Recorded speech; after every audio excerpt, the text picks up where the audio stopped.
Hazme goz, dijo la señora, dicha como orden, en voz baja, mientras la casa grande todavía dormía.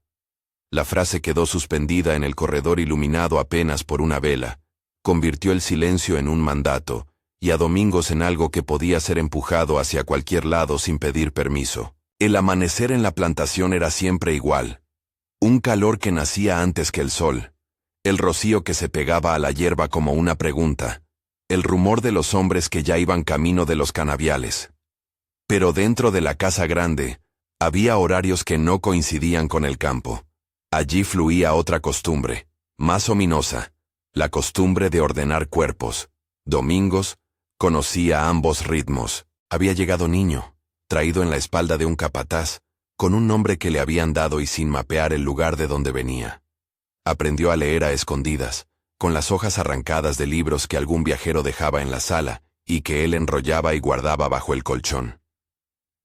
Tenía un librito de versos y una pequeña imagen de su madre, dibujada a lápiz por él una noche en que los hombres bebieron un vino barato y cancelaron los gritos con la música. Esos objetos eran sus reliquias, un mapa interno que le devolvía un poco de humanidad en la vasta geografía de la propiedad. Mariana era la señora de la casa, joven, educada, con los modales aprendidos en las novelas que le llegaban envueltas en olor a tinta y perfume ajeno. Tenía la belleza tranquila de quien ha sido tratada como una posesión, y tal vez por eso, buscaba afirmarse ejerciendo un poder que olvidaba siempre que lo que se toma por derecho es crueldad. Cuando el coronel Jacinto se ausentaba, la casa cedía al desorden silencioso de sus deseos. Domingos conocía la casa por dentro, las cortinas que no se corrían de día, la ventana que siempre estaba un poco abierta para que entrara menos luz de la necesaria, la frase que apareció una mañana como si fuese la voz misma del cuarto. La primera vez que la llamó fue con la excusa de la ventanilla rota. «Ven a arreglarla», le dijo, y Domingos obedeció sin esperar preguntas. Subió para colocar el brazo por el hueco frío del vidrio y encontró a Mariana apoyada en la madera, mirándolo con una expectación que no tenía lugar entre amores ni caricias libres. No hubo palabras amables, hubo una orden susurrada. Él sintió el peso de la casa en su espalda. Se retiró con más prisa que antes, con la sensación de haber roto algo en su interior que no volvería a cerrar de la misma manera. No necesito detallar lo que ocurrió entre la ventana y la vela. No hay lugar para detalles que alimenten curiosidad dañina. Basta decir que la coerción fue precisa, que la posibilidad de negarse estaba vedada por la ley no escrita de la facenda. Un cuerpo negro apenas podía responder a la voz de una señora blanca. Domingos no permitió que su albedrío existiera en esos minutos. Su resistencia fue callada, su dolor, profundo. Regresó a la senzala con la cara reservada para sí, con los pasos medidos, cargando algo que no se podía nombrar sin romperse. En la senzala, las palabras viajan como hollín en el viento. No se ven de inmediato, pero dejan rastros. Joaquín, el mayor de la barraca, percibió la mudanza en el cuerpo de Domingos. Los silencios que se alargan, la forma en que sus manos temblaban al abrir el libro, la manera en que miraba la imagen de su madre como quien busca un punto firme en la marea. Benedito lo observaba con una rabia vieja, una ira que no se podía gastar sino en susurros. María das Dores dejaba pan en su lecho, y cuando la noche los cubría, le rozaba la mano con la simple ternura de quien entiende que la dignidad herida necesita compañía. Las voces de la senzala no denunciaban porque denunciar era firmar el propio exilio. En su lugar tejían una red de cuidado clandestino, compartían vigilia, ofrecían consejo, encendían un pedazo de fe. La coerción se repitió. Lo que pudo haber sido una única herida, se volvió hábito. Mariana empezó a llamarlo cada vez que un capricho la empujaba, cada vez que la novela la dejaba insatisfecha. A veces bastaba la excusa de una cortina, de una jarra que debía ser colocada en un estante, de una lámpara que no alumbraba bien. Domingos era convocado, y cada vez volvía más pequeño, como si una moneda invisible le fuera sacando brillo a su nombre hasta dejarlo sin sello alguno. La vergüenza lo envolvía. Había algo más. La certeza de que nadie lo miraría sin filtros. La casa grande protegía lo que convenía ser protegido y enterraba aquello que comprometía su fachada. Los rumores llegaron a la mirada del coronel Jacinto como niebla espesa. Cuando el patrón regresó de sus viajes, notó tensiones que no permitía. Su autoridad se veía rozada por murmullos.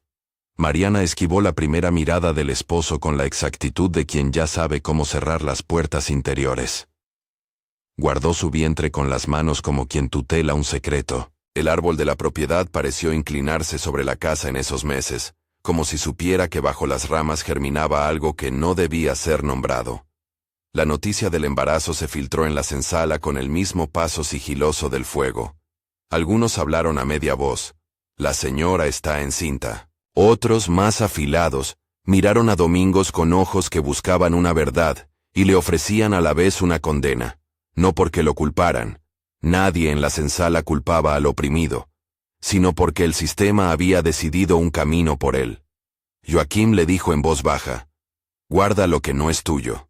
La palabra a veces es lanza». Benedito, siempre inquieto, quiso alzar la voz contra la casa, pero sabía que la casa respondería con algo peor que golpes, con la venta. Domingo se hundió en un silencio que no era resignación, era supervivencia. Leía más aún, como si las palabras pudieran construir otro cuerpo para sí. Leía para no olvidar que había quien le nombró, y que ese nombre no debía disolverse en la ofensa. En secreto repasaba la letra de la madre, la cara dibujada, y sintió que allí estaba un juramento que la tierra no podía arrebatarle. Pero la conciencia de la comunidad era una red con agujeros. Protegía pero no evitó la decisión que vendría. El coronel no tardó en exigir explicaciones.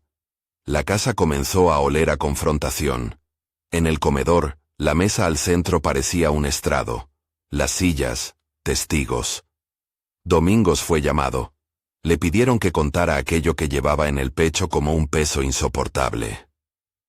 Tal vez pensó que hablar podía limpiar la atmósfera. Tal vez creyó que la verdad, en su voz, encendería una justicia que nunca existió para él.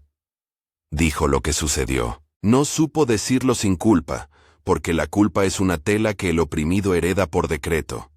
No se defendió con ira, se defendió con la franqueza que le quedaba. El coronel escuchó como escucha el que está seguro de su dominio. La palabra del otro no le cambió el juicio, lo confirmó. La ira de un hombre así no sañaba la transgresión, sañaba la vergüenza que debía borrarse a cualquier precio. La decisión fue rápida, implacable en su lógica. Vender a Domingos sería borrar la evidencia, reconstruir la fachada, devolver la calma al orden. Mariana, que había amado el poder con las uñas, se sintió a salvo por un momento, aunque el gesto de salvarse cobró su precio en el cuerpo que se iba. Así funciona el sistema. Protege al dueño y castiga al desposeído. La orden llegó con la violencia de una sentencia. Se prepararía la venta. En la víspera, Domingos caminó por el patio con la sensación de que cada paso era una despedida. La noche anterior, Joaquim le dio un consejo que sonó como un legado. No te lleves la pena. Llévate lo que aprendiste. Si te venden, no te vendan por completo. Benedito cruzó la mirada con él.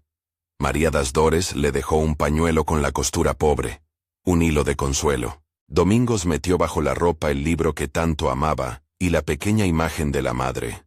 Eran más que objetos, eran pruebas de que había un mundo que no podía ser comprado o vendido. La mañana de la partida tenía un cielo blanco, de esos que acentúan el color de la casa. La carreta esperaba, lista, con la lona que tapa cuerpos y sueños en partes iguales. Le colocaron las cadenas en las muñecas, con la indiferencia de quien sujeta una puerta. Él no gritó. No porque no tuviera fuerza, sino porque el lenguaje había aprendido que las palabras en ese lugar no reconfiguraban destinos. Subió al cajón de madera con la misma calma con que se recoge la ropa vieja. Antes de que la carreta arrancara, volvió la cabeza y vio a la distancia la silueta de la casa. Una estructura que se aprovechó de su cuerpo y ahora lo expulsaba. Miró a la senzala. Joaquim, Benedito, María das Dores y otros estaban ahí. Pequeños cuerpos en un mar ancho. En sus rostros, la tristeza hacía un pacto con la dignidad. El camino que se abrió bajo las ruedas fue un compás que marcó su tiempo nuevo. La carreta crujía, y la sombra de la casa se fue quedando atrás como un juramento roto. Domingos apretó el libro contra el pecho. Su mirada se quedó por un instante en la pequeña imagen de la madre. Imaginó que si la historia era un río, él no sería la única hoja que se llevó. Recordó las palabras que había aprendido en los libros: libertad, memoria, nombre. No eran promesas inmediatas, eran semillas. La venta fue un mercado más entre muchos otros. No necesitó espectáculo. Domingos fue exhibido con la frialdad de quien subasta muebles. Le quitaron el poco que le quedaba. El comprador miró su cuerpo sin ver la lectura que llevaba adentro. La resistencia quieta de quien había aprendido a armar un universo con palabras escondidas. Se cerró el trato. Lo cargaron en otra carreta, hacia otra facenda, hacia otro rincón donde la historia podría seguir robándole. En el viaje, mientras el paisaje cambiaba y la tierra pasaba como un rollo de tela, Domingos tuvo tiempo para pensar que la humillación que padeció no era solo suya. Era la de muchos cuya voz quedó sin registro, cuyos cuerpos fueron lenguaje para los intereses ajenos. Pensó en la senzala y en la función que el silencio había cumplido: proteger lo que quedaba e impedir la justicia. Sus compañeros no lo habían traicionado. Lo habían acompañado con lo posible. Esa compañía fue su único aliento frente a la brutalidad administrativa del mundo. Años después, algún caminante podría haber oído de su nombre como una nota sin partitura. Pero la narración no busca la glorificación del sobreviviente, ni la redención fácil. Busca más bien detenerse en la lógica que permitió que una mujer de la casa pudiera pronunciar una frase como «hazme goz», y convertirla en el fundamento de un acto que destruyó una vida. La historia de Domingos no es singular, aunque sea la única que aquí se cuenta con detalle.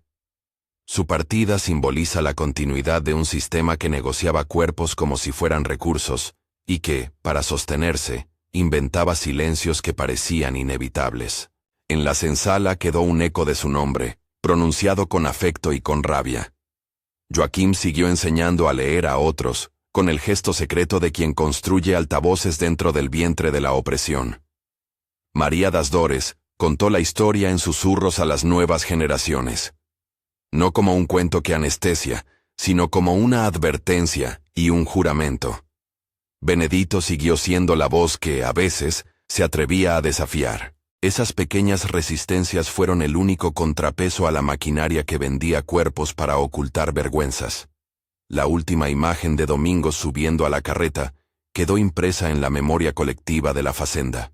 El libro bajo la camisa, la imagen de la madre en el bolsillo, la mirada que no se quiebra del todo.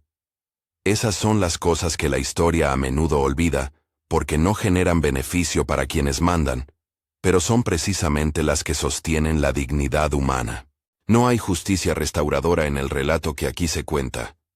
Lo que hay es la constatación de que la violencia fue sistemática, que la culpa no era de quien fue forzado, que la venta fue la forma en que el poder se curó a sí mismo. Y hay, además, una certeza íntima. Aunque lo expulsaran, Domingos llevaba consigo herramientas para reconstruir la memoria.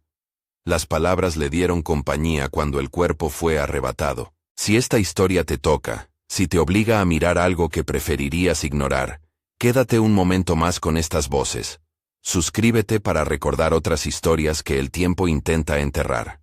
Tu atención es una forma de mantener viva la memoria. La historia de Domingos es una de tantas. Fue escrita para denunciar la lógica que convierte a las personas en mercancía y para honrar la resistencia silenciosa que sobrevivió a la Casa Grande.